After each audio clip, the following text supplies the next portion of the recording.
de cœur, le coup de gueule ou l'information que vous avez envie de mettre à la disposition des populations et des lève-tôt ce matin? L'information, c'est concernant le retour du président, l'éventuel retour du président de l'IFDG en République de Guinée. Vous n'êtes pas sans savoir qu'il est hors du pays il y a de cela un an. À chaque fois, ces derniers temps, il y a des semaines, il y a des rumeurs qui courent à travers la cité que le président de l'IFDG va revenir très bientôt. Il y a certains même qui annoncent des dates le 23, par exemple, juillet ou bien le 28 juillet. C'est des dates souvent qui reviennent. Mais hier, le chargé de la cellule de communication de l'IFDG a pris la parole, à l'occurrence Joachim Baba Milimono, pour démentir ces rumeurs. Il dit en tout cas au sein du parti, ça n'a pas été discuté. Même si c'est à l'ordre du jour, mais une date n'a pas été annoncée. Ça, c'est la première information. Deuxième information, restons toujours à l'IFDG. Certainement, vous avez suivi un audio qui circule à travers les réseaux sociaux, faisant cas d'un audio du président Macron, un peu qui parle de Cellou, le président de l'IFDG, son retour. Certainement une probabilité sur son inculpation, sur plusieurs dossiers. L'ambassade, là aussi, de la France en République de Guinée a pris la parole pour démentir, pour dire que vraiment c'est juste un montage des gens. En tout cas, c'est pas avéré. Donc, ce sont les informations que j'avais pour très belles informations. Ça voudrait dire que les rumeurs portant sur la date du retour de Cellou, l'UFDG n'a pas fait cas, ils n'ont pas du tout discuté de cette question. Non. Et l'autre audio qu'on porterait au nom de Macron serait effectivement un montage selon l'ambassade, le représentant de la France en République de Guinée. Bien sûr. Merci pour ces informations. Je me tourne vers vous. Tamba Emmanuel Milimono. Oui, moi j'ai quelques informations à partager. La première information, parce qu'on va quitter un peu le chéquier de la Guinée, on va partir du côté du Sénégal où Biram Souleye Diop, le second du PASTEF, qui a été arrêté et mis en garde à vue parce qu'il a tenu des propos déplacés. Il avait demandé aux gens de ne même pas manger ou de boire avec Macky Sall, sinon il les aurait empoisonnés. Donc les propos n'ont pas plu au président et il a été poursuivi pour ça. Et il y a aussi à l'international, il y a la nouvelle plateforme que le patron de Facebook a lancée, Tweet, qui est une plateforme qui va concurrencer le réseau Twitter bientôt. Elle est disponible déjà aux États-Unis et pas encore en Europe ou en Afrique. C'est une plateforme qui a déjà 12 millions d'abonnés. Aussitôt créée, la plateforme a connu beaucoup de sollicitations et en même temps, on nous apprend à l'international que le mois de juin a été le mois le plus chaud de l'année et les températures ne font que monter. Ce qui ramène le débat sur la question de réchauffement climatique aujourd'hui qui doit être une préoccupation majeure.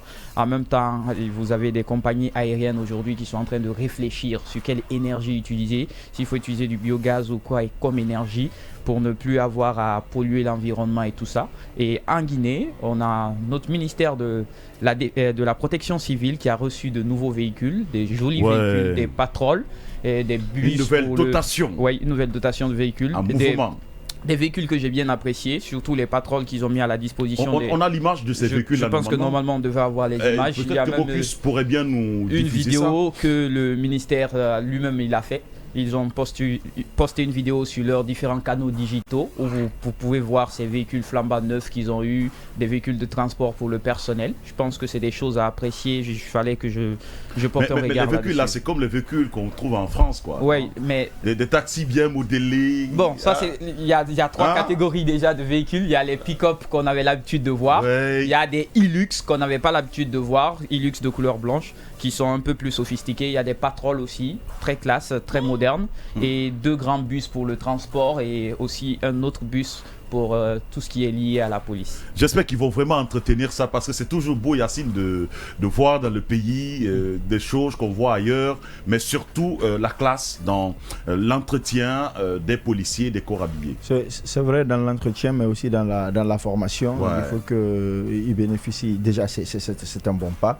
C'est un bon pas de changer les équipements. Après, moi, je me demande, il y a certains véhicules qu'on voit à l'étranger.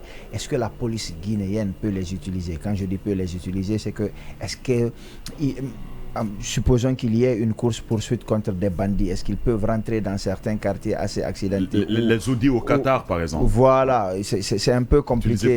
Voilà, est-ce que c'est possible que la police guinéenne les utilise? Parce qu'on n'a pas partout des routes qui peuvent permettre que ces véhicules-là soient utilisés. Et surtout, c'est bon chez nous ici, par endroit, d'utiliser en fait des pick-up. Maintenant, si c'est pour l'administration, si c'est pour des lieux bien précis, oui, pourquoi pas, c'est une bonne chose. Oui, le ministère même avait communiqué là-dessus. Chaque catégorie de véhicule a son intervention spécifique. Exactement. Quand c'était dans les quartiers, certaines interventions, c'est les pick-up là qu'on amenait. Il faut faire attention. Et les autres, c'est plus dans la circulation routière. Ouais, ça c'est extrêmement important. C'est ce qui m'envoie vers vous toujours, Yacine, pour votre coup de gueule, coup de cœur ou une information. Alors, l'information qu'il faut donner, c'est qu'hier, déjà, on parlait de ce rapport du ministère de l'administration du territoire et Alphaba l'avait assez bien précisé et par rapport aux partis politiques, tout ce qui a été dit, et il avait parlé de partis politiques ayant refusé de recevoir la délégation du ministère de l'administration du territoire et de la décentralisation. Et dans ça, il avait cité notamment le RPG Arc-en-Ciel qui, selon le ministère de l'administration du territoire, a refusé de les recevoir. Alors, le démenti, il est cinglant. L'ancien parti au pouvoir a apporté un démenti formel qu'ils n'ont jamais refusé qui que ce soit pour quoi que ce soit par rapport à l'accès à leur siège ou à la vérification de l'authenticité ou de la régularité de leur parti. Donc on attend de voir comment ça va se passer. C'est un début de bras de fer qui s'engage. L'autre information, c'est par rapport à Alphaba, par rapport à l'information qu'Alphaba a donnée sur l'UFDG. Juste un complément, c'est que l'UFDG même a fait un communiqué. Il y a eu une sortie médiatique de, entre autres, Joachim Baba Milimono. Ça existe sur les différentes plateformes de l'UFDG, puisque l'ambassade a démenti, l'UFDG aussi a démenti que ce genre de conversation n'a jamais eu lieu et qu'ils auraient de bonnes relations avec l'administration française, sachant que le président de l'UFDG est vice-président de l'International libéral, donc il connaît pas mal de monde et qu'à date, il n'y a aucune information vérifiable par rapport à ça, surtout qu'il garde de bonnes relations à l'international.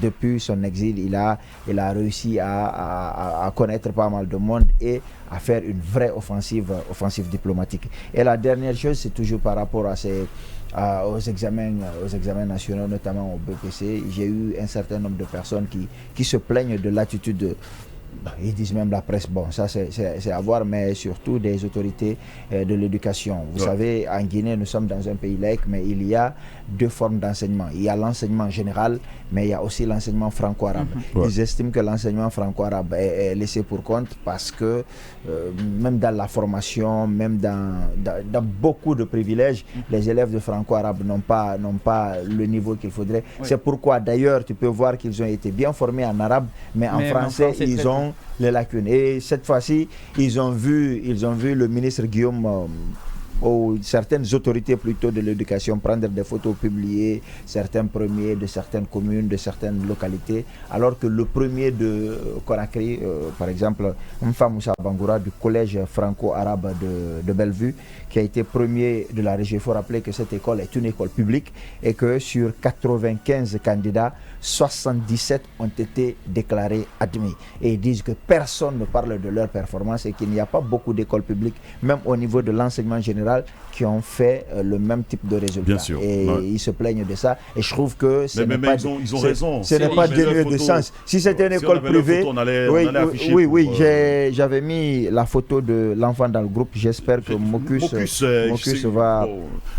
Ça fait deux images avant qu'on finisse le tour, je vais voir s'il a véritablement reçu. Mais je trouve que ce n'est pas dénué de sens. Si c'était une école privée, j'allais dire oui, vous avez votre récompense, les gens payent à la fin du mois et tout ça, mais une école publique qui a ses résultats par ces temps qui courent, je trouve que ça mérite d'être souligné. Surtout que c'est intégré le franco-arabe. Quand même, il faut rappeler aussi que pour les mélomanes, pour ceux qui écoutent de la musique, il y a l'organisateur du grand concert de Maître Gims en Guinée qui est poursuivi actuellement en justice.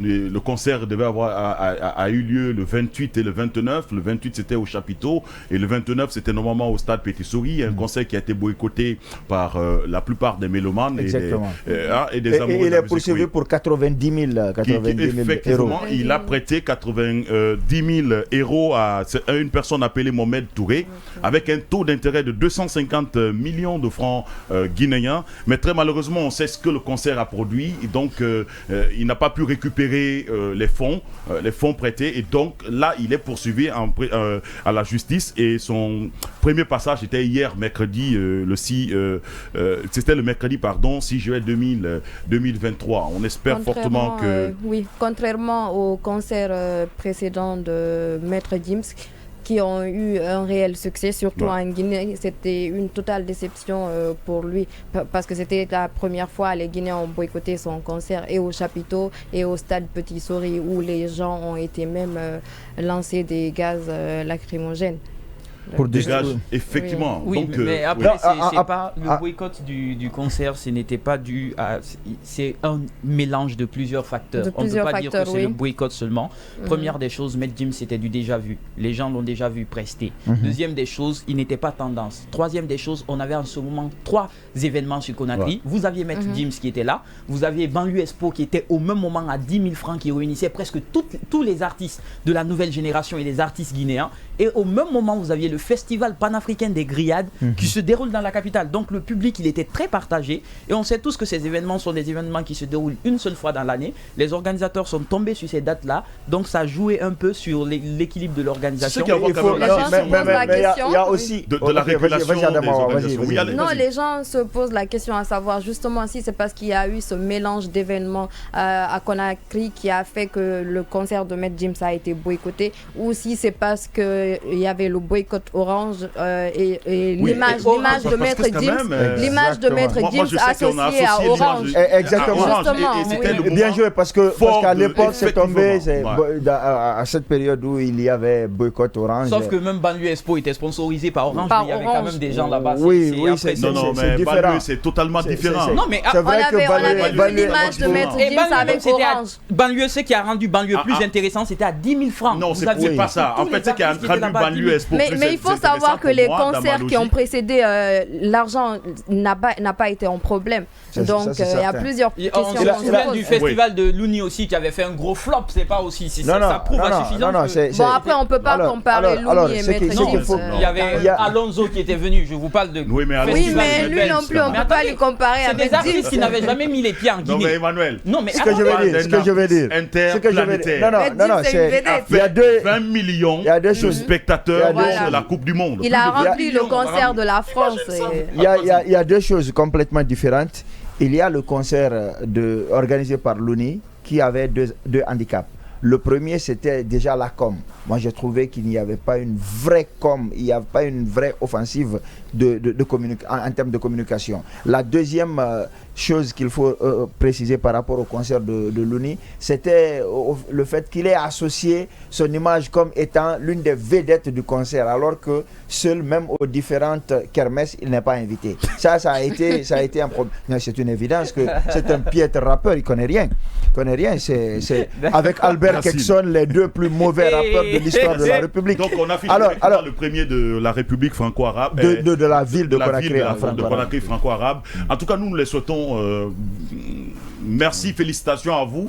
C'est toujours bon de relever ce défi. Il n'y a pas que des gens qui font le français, l'arabe aussi. On l'enseigne en Guinée. Franco-arabe, et franco-arabe à Conakry, il est bien sûr en tête. Alors, l'autre chose par rapport toujours à Alpha, c'est au niveau du concert de Maître Gims, je suis en train de dire que c'est tombé au mauvais moment parce que Gims était vraiment à l'époque l'image du festival, parce que quand vous prenez le festival Banlieue Expo, c'est sur plusieurs jours avec plusieurs artistes. C'est vrai que Orange a sponsorisé, mais Orange n'apparaissait pas. Là, c'est une méga star qui venait et dont l'image a été associée à Orange à un moment où beaucoup de personnes essayaient de boycotter Orange, à tort ou à travers. Ça, c'est notre débat. Maintenant, ce qu'il faut aussi pas oublier, c'est qu'il y a eu un problème au niveau de l'organisation, parce que Maître Gims est arrivé, il y avait un problème de sonorisation. Il n'a pas fait grand chose parce que tout simplement les gens n'ont pas mis ce qu'il fallait pour permettre à la mégastar de se produire. Donc tout ceci a entraîné un véritable fiasco. C'est là où les tirs de gaz lacrymogène sont intervenus, parce que les gens voulaient récupérer soit leur argent ou suivre ce pourquoi ils ont payé. Maintenant, attendons de voir comment tout ceci va finir, mais c'est quand même mal parti pour notre frère. Totalement mal parti pour lui. Il y a quand même cette autre information, c'est un père de famille qui a quand même envoyé son enfant en justice. En fait, le père de famille accuse son enfant de l'avoir menacé de mort. Ils arrivent effectivement au tribunal correctionnel de Dixine, délocalisé à Ratoma. Effectivement. L'enfant reconnaît. Et le père de famille exige que l'enfant reste en prison pour 6 mois. Il a raison quand son fils te menace avec un couteau. Il ne peut pas exiger ça. Il ne peut pas exiger. Il ne peut pas exiger. C'est sa demande en fait. Depuis quand il est juge? Non, en fait, c'est lors du procès, on l'a écouté, ils étaient en train d'échanger. C'est le juge qui va se prononcer, mais c'est ce qu'il aurait demandé. D'ailleurs. Voilà. Il exige, ça c'est un autre débat. Pourquoi il a demandé cela? Parce que son fils l'aurait menacé avec un couteau de le tuer. Déjà, c'est un enfant qui est allé au Maroc, qui est revenu, qui vend les biens de son papa, qui ne se prend pas au sérieux, qui prend de la drogue, selon les propos rapportés par le père de l'enfant lui-même. Donc pour lui, il sent que sa vie est en danger. Il n'a pas porté plainte pour autre chose. Il sent qu'il a peur pour ses jours parce que son fils l'a déjà menacé avec un couteau. Donc pour sa propre sécurité, il préférait que pour cette période quand même qu'on puisse éloigner son fils de lui parce qu'il a peur que ses jours ne soient atteints. C'est une solution en fait. Mais bon, ça c'est une question. Depuis le 13 juin, quand même, l'enfant devant le tribunal, c'est pas lui. Non, c'est pas lui. Il a juste demandé. Il peut demander. Il a juste émis un souhait. La loi est stricte dessus. On connaît telle infraction. Oui, c'est le juge qui va se prononcer. Il a émis son souhait. Voilà, mais il y a quand même le plaidoirie qu'il faut. Mais tout ça, attendez, tout ça, le problème c'est quoi? C'est l'éducation de base. S'il n'a pas pu éduquer son enfant très tôt, c'est pourquoi l'enfant se rebelle et puis pour poser de tels actes. C'est à lui de revoir sa copie. C'est une possibilité, mais parfois il y a des enfants, vous faites tout. Il faut savoir qu'il y a des enfants qui fument, qui boivent. Leurs parents ne sont pas au courant de ce qu'il fait. Parfois, il y a des comportements que l'enfant adopte. C'est à l'extérieur, les mauvaises compagnies. Si tu demandes à ses parents ou à ceux de leur entourage, ils te diront qu'il n'est pas capable d'articuler deux mots. Il y a des enfants qui savent bien cacher leurs jeux. C'est pourquoi je pense que tout enfant n'est pas forcément ambassadeur de sa famille. Il y a des gens qui sont véritablement des rebelles et qui échappent totalement à la maîtrise des parents. C'est pourquoi le monsieur lui-même, il sait que ce n'est pas l'éducation qu'il a donnée à son enfant. Ce ne sont pas les valeurs qu'il défend. C'est pourquoi il l'a envoyé au commissariat. Et on voit que c'est un monsieur exigeant. Alors là où parce qu'il a eu peur. Parce qu'il a eu peur. Il a eu peur, justement. Voilà. Mais là, il y en a qui ont peur, mais qui n'envoient pas leurs enfants au commissariat parce qu'ils mettent l'amour. Parce que tu dis qu'il est exigeant. Il est exigeant, quoi. Parce qu'il a eu peur. Pourquoi son enfant le menace avec un couteau? Qu'est-ce qui s'est passé entre eux? Ce sont des histoires de Est-ce que c'est seulement parce qu'il consomme de la drogue? Est-ce que c'est parce que c'est devenu un délinquant? Ou bien il y a des antécédents entre son père et lui? Non, il faut aussi se poser des questions. Est-ce que le même homme, le même vieux ou bien vieillard, je ne sais pas, est-ce que lui aussi il n'avait pas menacé ses parents? Alors moi je ne rentre pas dans l'irrationnel. Je ne rentre pas dans l'irrationnel. Je préfère maintenir à ce qui... Ouais, mais c'est de l'irrationnel, c'est de dire comme tu as fait. Comme tu as fait, on te fait. Nous sommes en Afrique, c'est possible. En tout cas, on a cette information aussi qui est extrêmement intéressante pour Escocori sur 570 000 $. Le parquet de la CRIEF requiert 5 ans de prison contre Abdoul Ndiaye. Et ça aussi, c'est quand même un événement majeur d'évolution au niveau de la CRIEF. Parce qu'on a dit, mais quand on va voir effectivement les résultats de l'installation de cette cour de répression des... Ceux qui ont posé cette question n'ont rien compris. Parce qu'il y a longtemps qu'on voit les résultats de l'installation de la CRIEF. Ça fait combien de personnes sont injustement incarcérées à cause de la CRIEF? C'est un résultat.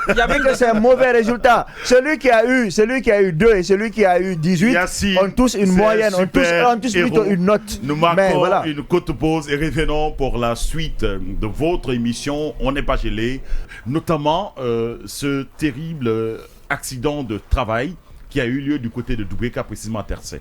Eh bien, comme vous l'avez déjà dit, c'est une très triste nouvelle du côté de Doubreka.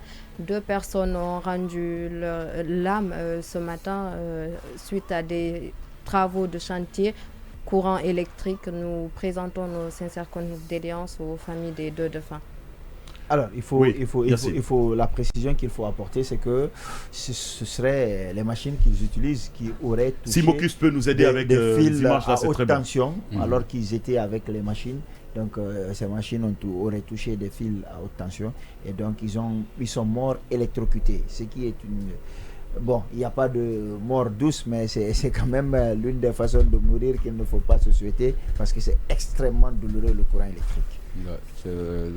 Paix à l'âme, paix à l'âme des victimes et nous présentons des condoléances aux familles éplorées. D'accord. Je pense je pense que ça relance aussi les débats sous les constructions des fils de haute tension parce qu'on en a aujourd'hui.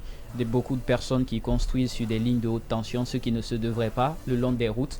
Et il y a même un projet de déguerpissement qui est en cours sur ces lignes de haute tension parce qu'aujourd'hui, c'est des zones qui peuvent constituer des risques pour même les habitants. Lorsqu'on construit sous des fils de haute tension, ça devient très compliqué. Et il y a même cette opération de déguerpissement dont je parlais qui s'étend de Nongo jusque vers Kobaya. Si vous suivez même le tracé de ces lignes de haute tension, vous verrez qu'il y a des maisons qui sont déjà marquées parce qu'en temps normal, on ne devrait pas se situer sous des pylônes de haute tension, contrairement au courant domestique. Et alors qu'il y a des pylônes de haute tension à l'intérieur de certaines concessions. Oui, justement. Ce qui est très grave parce que déjà on sait que le courant domestique limite ça peut tuer, mais c'est plus dangereux quand c'est le fil de haute tension. Là aussitôt ça descend. Oui, il y en a beaucoup. Même à Nongo ici, vous pouvez faire le tour, vous verrez des gens qui ont construit sous des fils de haute tension, ceux qui ne se devraient pas. Normalement, c'est prévu même dans le plan d'aménagement. On sait tous où le courant va passer, comment ça sera distribué. Et dans le cas contraire, même s'il y a un changement de ligne de courant, on dédommage les populations qui se trouvent dans la zone, on les délocalise parce qu'avec le courant ne fait pas bon ménage avec l'espace quotidien, l'espace de vie. À tout moment, les fils peuvent lâcher. À la télé. Voilà. Voici les corps. Pour ceux qui suivent la télé, parce que la radio... Non, ça c'est pas la bonne image. Ça c'est un accident. Ça c'est l'accident. L'image voilà, c'est ça. Voilà, ça c'est la bonne image.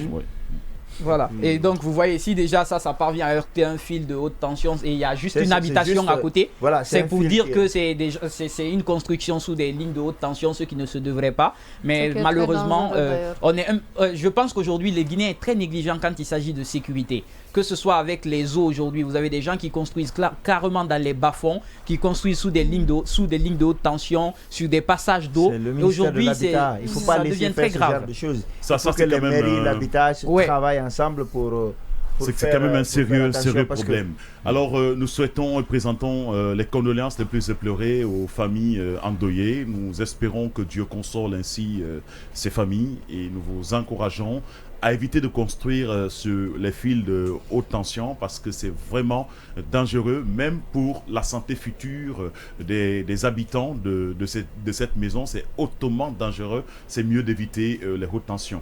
Alors, il y a l'autre coup de gueule, disons, qu'on a quand même vu, mais extraordinaire, le comportement des personnes marchant ou roulant dans les VA.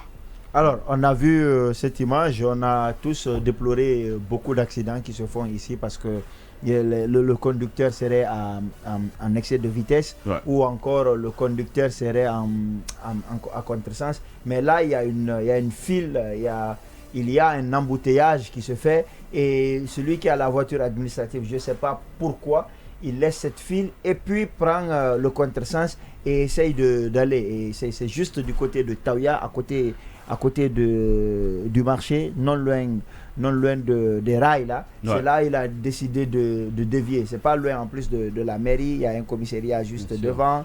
Il essaye de dévier parce que tout simplement il a un VA.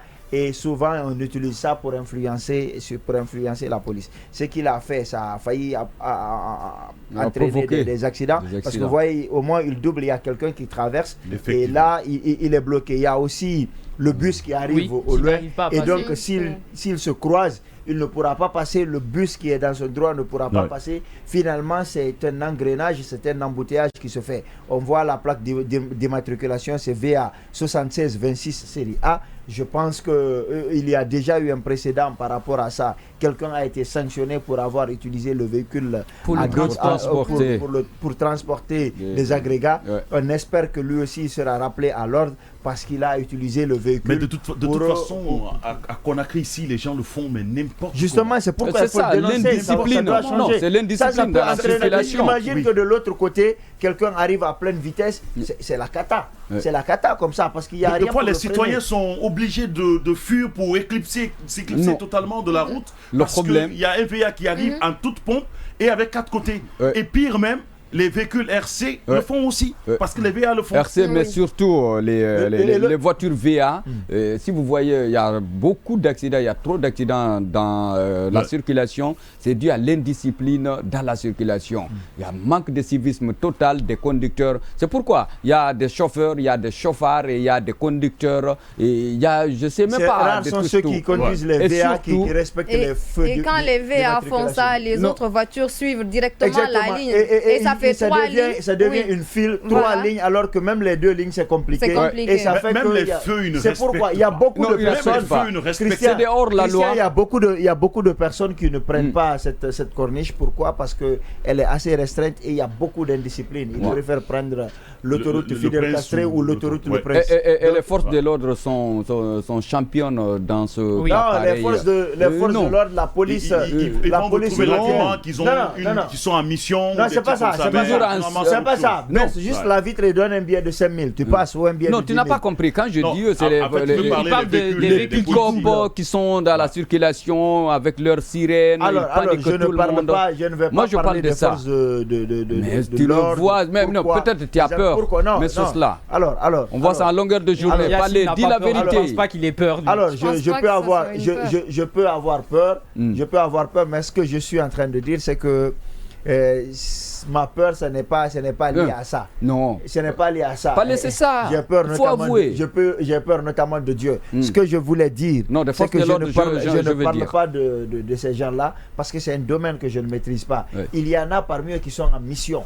Il y en a parmi eux qui sont en train de sécuriser de hautes personnalités. Il y a des policiers qui ont été formés qui sont ce qu'on appelle les PHP, la protection de hautes personnalités. Ces gens-là ne peuvent pas accepter un certain nombre de choses parce que la réussite de leur mission, entre autres, dépend de ça. Maintenant, il a précisé une chose, ils ont des gyrophares, ils ont des sirènes. Donc ça veut dire qu'ils ont l'autorisation de ne pas rester. Mais pas à tout moment, Palais. À quel moment? Mais tu ne peux pas savoir si c'est lui que tu as vu à 10h, tu ne peux pas savoir si c'est lui que tu as vu à 15h. C'est pas les mêmes, mais si tu n'as pas noté même les simples DGA, DGD. Voilà ce qu'il faut combattre. Voilà ce qu'il faut combattre. Mais ceux qui ont des sirènes, il faut plutôt fustiger le comportement de certains de nos compatriotes. Parce que quand les sirènes arrivent, notamment les ambulances, les attention, les sirènes là aussi. Non, quand les sirènes... C'est pas pour tout le monde. Tu avais suivi le communiqué, non? Quand je parle des ambulances, des corbillards, lorsque ces gens-là passent avec leurs sirènes, qu'est-ce que les conducteurs font? Ils se mettent juste devant l'ambulance. Comme ça, ceux qui quittent devant lui continuent. Finalement, chacun se met devant. À la fin du compte, l'ambulance ne peut plus passer. Et l'idée de dire l'ambulance est vide donc je ne passe pas est une idée bête et inconsciente. Parce que celui qui a l'ambulance, il est en train de quitter Bambeto pour aller à Kaloum. On peut l'appeler en route, on dit retourne-toi et va à Koza, il y a un malade. On peut dire rentre rapidement. Voilà, il y a tellement de choses. Lorsque cela se passe, lorsque vous entendez les sirènes, et éclipsez-vous complètement, laissez les gens On n'a même pas cette culture des sirènes. Ça c'est quand même une réalité en Guinée. C'est un vrai problème de civisme. L'État devrait rapidement réglementer le processus de l'utilisation des VA. Tout le monde le sait quand même que c'est le président qui est autorisé à avoir des sirènes, où les gens doivent laisser la route. À la rigueur, le Premier ministre, le président du CNT, on peut comprendre ces éléments, ou même les ministres, on peut des fois comprendre, mais les autres qui se conforment quand même, ils se réveillent pas tôt. Les citoyens lambda se réveillent à 6h du matin pour rejoindre le lieu de travail. Eux, ils se couchent à 8h, ils font double ligne. Ça crée des accidents. De fois, ça crée beaucoup de désordre dans la circulation. Et ce qui cause d'ailleurs des embouteillages. Et on devrait normalement arrêter de tels type de comportement dans l'administration. C'est notre coup de gueule. C'est extrêmement important. Il faut aussi rappeler qu'on a annoncé la venue des voitures de police. Et quand même, si Mocus peut nous aider, on a demandé cette image depuis. On a quand même envie d'afficher cette image avant de poursuivre avec les autres rubriques de l'émission. Il y a aussi cette dame qui ne connaît pas le pont. Voilà, c'est...